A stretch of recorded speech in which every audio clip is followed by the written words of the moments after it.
Assalamualaikum warahmatullahi wabarakatuh. Waalaikumsalam warahmatullahi wabarakatuh. Selamat siang para kawan-kawan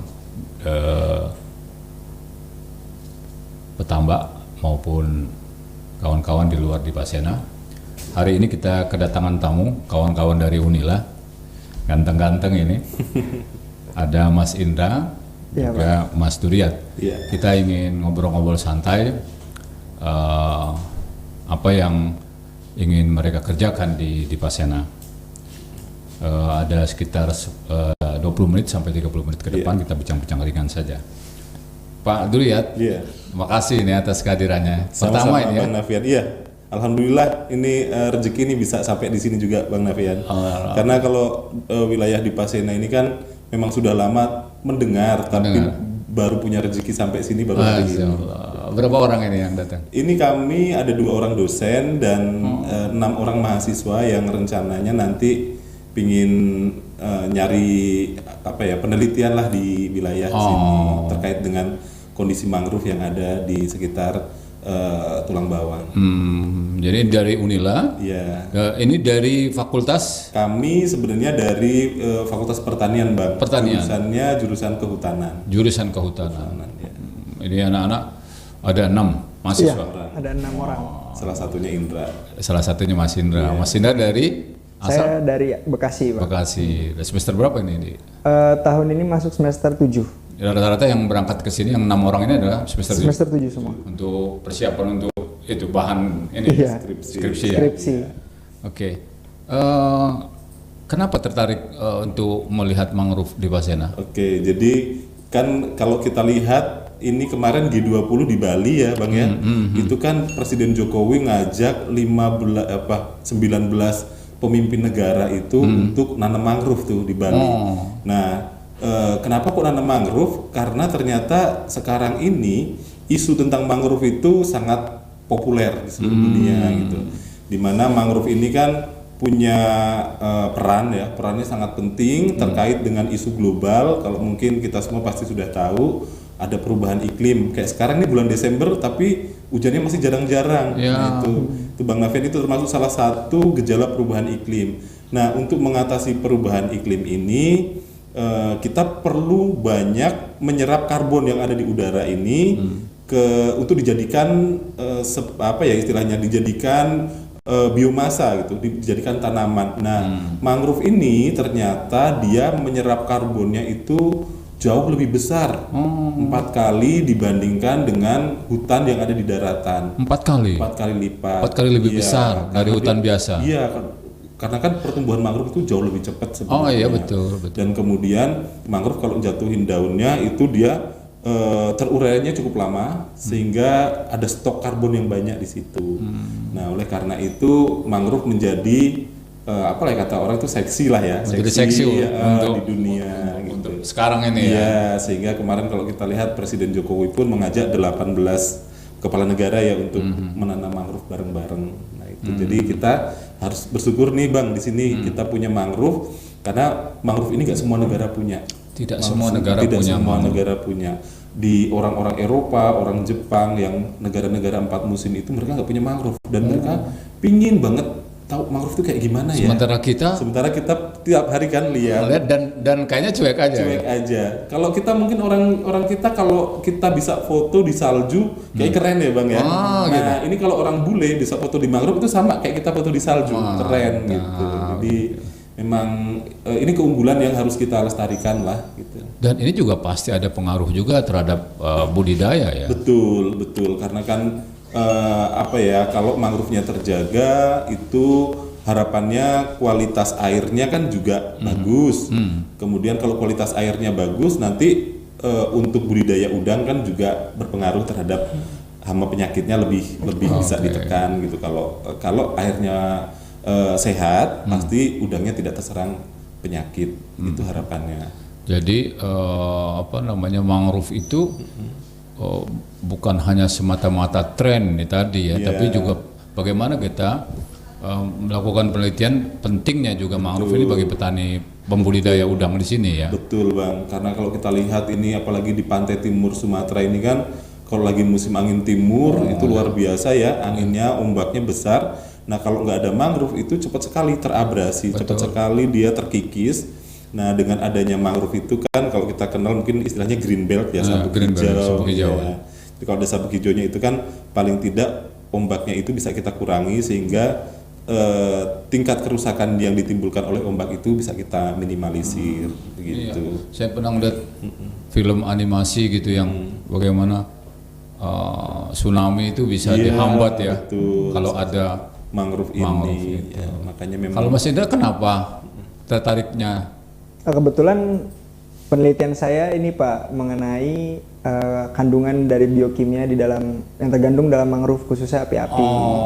Jadi lebih ke meneliti apa yang ada dalam. Iya, dan hubungannya dengan pemanfaatannya untuk obat herbal Pak. Seperti itu. Gitu ya. Jadi bagaimana manfaat bukan hanya semata-mata untuk lingkungan, tapi juga manfaat bagi masyarakat sekitarnya ya. Iya, karena betul, Pak. sampai sekarang juga kan kami di sini melihatnya hanya tumbuhan liar saja gitu ya.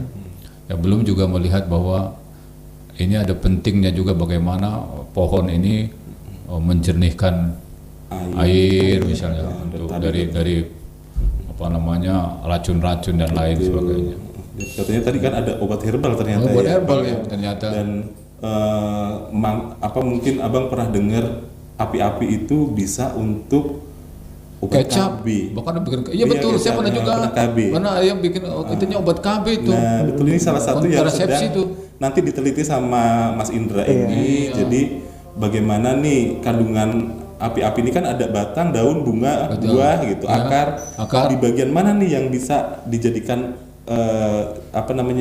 obat untuk mencegah kehamilan ini? Gitu. Termasuk juga kan ada temannya juga yang kan gini ya. Menurut kawan-kawan itu kan bahwa penyakit itu sebenarnya Allah siapkan, Tuhan siapkan obatnya itu di sekitar kita. Betul, nah kan sekarang kita kan punya penyakit udang tuh. Siapa tahu dari penelitian-penelitian itu, ya kan, justru obatnya penyakit udang kita selama itu ada di sekitar kita. Salah satunya mungkin mangrove. Betul. Nah itu juga kami kemarin ini belum melalui kajian yang lebih lanjut ya Bang ya. Cuman ini dari keterangan masyarakat yang kebetulan kami kunjungi juga di Pasir Sakti ya. Pasir Sakti di Lampung Timur. Nah, ada Pak Samsudin di sana, Bang. Itu beliau mengatakan kalau udangnya mau sehat itu kita kasih ekstrak daun rhizopora begitu. Diekstrak kemudian dicampur dengan makanannya itu kemudian akan membuat udang kita lebih tahan terhadap serangan hama penyakit. Kadang-kadang kita jauh-jauh cari padahal itu di situ. Rencana berapa lama penelitian ini? Berapa lama Andra? Kalau untuk penelitian saya ini udah masuk bulan kedua Pak. Jadi nanti kurang lebih sampai bulan Januari, jadi kurang lebih 3 bulan. Metodenya apa aja yang untuk metodenya nanti saya akan ngambil sampel-sampel dari api-api itu. Nanti kemudian saya masukkan ke lab. Orang-orang seputar petambak-petambaknya? Iya, kalau itu ada bagian yang lain. Kalau saya nanti masuk ke lab untuk diteliti secara laboratorium. Secara teknisnya ya. Ada apa aja di situ kandungannya? Kandungan bioaktifnya gitu Bang. Iya betul. Bener nggak nih kandungan bioaktif ini mampu mencegah kehamilan? Jadi nanti kita akan ujikan juga nanti setelah tahapnya Indra ini tahun kedua kita akan ujikan itu ke hewan percobaan, ke tikus putih. Gitu. Setelah nanti kita ujikan ke tikus putih, nanti ada kemungkinan juga akan diujikan ke yang lebih lanjut lagi ke primata, sampai nanti ya harapannya ke manusia. Dan ini agak berbeda dengan alat kontrasepsi yang biasa atau obat kontrasepsi yang biasa, yang biasanya kan menyasar perempuan. Nah untuk mangrove ini kita ingin cari yang KB-nya ini laki-laki gitu. Jadi biar seimbang lah. Jadi nggak perempuan melulu yang harus KB gitu. Laki-laki juga seolah-olah perempuan yang tanggung jawab kan? Padahal laki-laki yang boleh juga itu. Ya saya pikir ini menarik ya, karena bagaimana lingkungan kita juga membantu menyelesaikan problem-problem masyarakat gitu, dan itu dibutuhkan orang-orang yang punya ilmu ya, perguruan tinggi dan juga mahasiswa. Nah, rencana untuk untuk data untuk yang kali ini bermalam, rencana bermalam. Iya, rencananya kami nanti akan 1 malam di sini. 1 malam ya. Karena besok kita ingin melihat kondisi mangrove di sini seperti apa, Bang. Tadi juga kami dapat informasi dari teman-teman di sini bahwa penanamannya kok kurang berhasil. Itu juga termasuk. Jadi termasuk itu. Jadi ada program kami di sini, ada berapa kali kita dapat bantuan, misalnya bibit mangrove, tapi kita belum mendapatkan pendampingan cara terbaik bagaimana menanam mangrove itu sehingga persentase kehidupannya itu rendah banget. Ya, betul itu penting juga. Saya pikir peran-peran perguruan tinggi Unila cukup bagus loh. Berapa kali mereka memberikan, bahkan datang ke sini. Alhamdulillah lah ya Bang ya. Termasuk fakultas tekniknya kemarin ya kita itu bicara. Karena kita butuh juga infrastruktur termasuk kajian-kajian teknik bagaimana sih ke depan apa yang kami kerjakan kan supaya lebih bagus hasilnya. Oke. Dan itu juga menjadi program kerjanya rencana ke depan tentang bagaimana apakah pendampingannya atau lebih ke penyakitnya kenapa tidak berhasil dalam penanaman. Nah, biasanya begini Bang, kenapa penanaman itu seringkali gagal ya Bang ya? Karena orang yang belum terlalu memahami mangrove selalu berpikir bahwa mangrove itu ya bakau gitu kan. Maksudnya bakau gitu. Padahal kan mangrove itu ada banyak jenisnya. Dan setiap jenis ini sebenarnya membutuhkan kondisi pertumbuhan yang berbeda-beda. Jadi kalau jenis tanah yang baru tumbuh tanah timbul gitu. Tanah timbul yang baru itu tidak bisa langsung ditanam jenis rhizopora atau bakau gitu. Karena kan dia substratnya sangat berlumpur sekali, kemudian bahan organiknya belum banyak, kemudian salinitas atau kadar garamnya sangat tinggi, terus dia juga level suhunya kan lebih panas dibanding tempat yang lain. Nah itu membutuhkan jenis-jenis yang dia istilahnya itu pionir. Pionir itu jenis yang tahan terhadap kondisi ekstrem, api-api yang harusnya tumbuh begitu. Jadi jangan dipaksakan langsung bakau di situ. Nah salahnya orang kita itu kan menganggap bahwa mangrove itu bakau gitu. Padahal mereka bakau. Ya harusnya kalau lihat kondisi tempat tumbuhnya baru tanah timbul yang baru terbentuk ya jangan dipaksakan bakau. Api-api dulu. Nanti kalau api-api sudah mulai hidup, akar api-api itu kan seperti ini ya Bang itu kan mudah sekali mengendapkan lumpur yang terbawa arus dari sungai.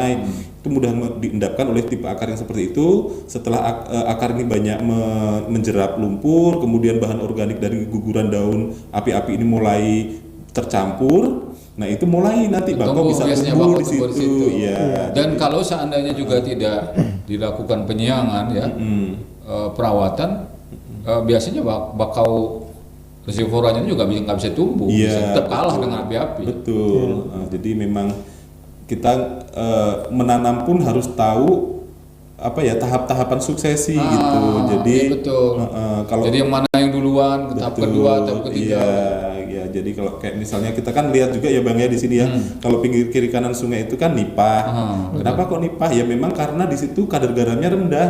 Nipah suka di situ gitu. Kemudian yang di dekat-dekat dengan daratan itu ada buta-buta, ada ketapang karena memang mereka cenderung menyukai wilayah yang tidak terlalu tinggi kadar garamnya dan tidak terlalu substratnya itu sudah membaik seperti tanah mineral di daratan begitu. Jadi kawan-kawan memang di sini ngelihatnya tanam-tanam aja, kadang-kadang baru dikeruk eksplorator gitu, ditanam-tanam aja. Akhirnya kurang berhasil. Atau dulu kami juga gitu, yang abrasinya masih kuat gitu, kita tanam dari bakau rhizophora itu jauh ke sana, sehingga nggak kuat lah kena air, kena angin. Itu perlu ilmu. Saya pikir menarik juga kawan-kawan dari Unila bisa membantu nanti memberikan pemahaman kepada P3W khususnya agar program-program penanaman itu tidak sia-sia gitu. Betul. Kalau kita lihat kan Bang, kalau api-api itu kan nggak ada yang nanam, tumbuh sendiri. Ya gitu. Betul. Kalau api-api tumbuh sendiri. Mau tahan banting nih jenis ini gitu. Jadi ya biarkan api-api dulu, nanti baru kalau kondisi sudah membaik kita mulai itu. dengan tanaman jenis yang lain. Gitu. Betul. Jadi kadang-kadang melihat tanahnya datar gitu, tanam-tanam aja. Padahal harusnya biarkan api-api dulu. Nanti kalau dia api-api udah hidup, ya, bisa dipangkas, jarak berapa meter dari situ bisa ditanam bakau. Gitu. Ya terima kasih nih Abang Duriat ya. Mas Indra ya. Iya, mudah-mudahan berhasil ya. Amin. Dan mudah-mudahan juga ini menjadi inspirasi bagi kawan-kawan lain, termasuk apa yang dilakukan oleh kawan-kawan dari Unila ini manfaat bagi tidak saja masyarakat di Pacianan tapi seluruh dunia ke depan. Amin. Ya, harapannya. Terima kasih. Ya kami juga ingin mengucapkan terima kasih nih Bang untuk P3UW ya. Kami di sini disambut dengan baik gitu kan. Dari sebelum kami berangkat juga komunikasi dengan staf di sini itu sambutannya sangat welcome gitu. Jadi kami juga semangat nih di sini bisa kerjasama dan harapannya nanti setelah ini kerjasamanya lebih ditingkatkan nih Bang. Jadi nanti kita kalau bisa bikin MOU atau PKS perjanjian kerjasama sehingga nanti kalau ada mahasiswa atau dosen-dosen kami yang penelitian atau pengabdian itu bisa fokusnya ke sini. Siap. Jadi Saya kita, disampaikan. Betul, bisa maju bareng-bareng kan ya Bang ya. Karena bagaimanapun peran perguruan tinggi itu bagi kehidupan masyarakat tuh sangat dibutuhkan. Iya, dan kami juga butuh support dari pelaku usaha seperti P3UW di sini juga kan untuk sebagai lokasi kami mengembangkan ilmu. Siap. Terima kasih, mudah-mudahan bermanfaat. Salah sekalian demikian bincang-bincang kita dari kawan-kawan kita dari Unila, mudah-mudahan manfaat bagi kita semua. Assalamualaikum warahmatullahi wabarakatuh. Waalaikumsalam. Terima kasih. Sama-sama Bang. Saya jadi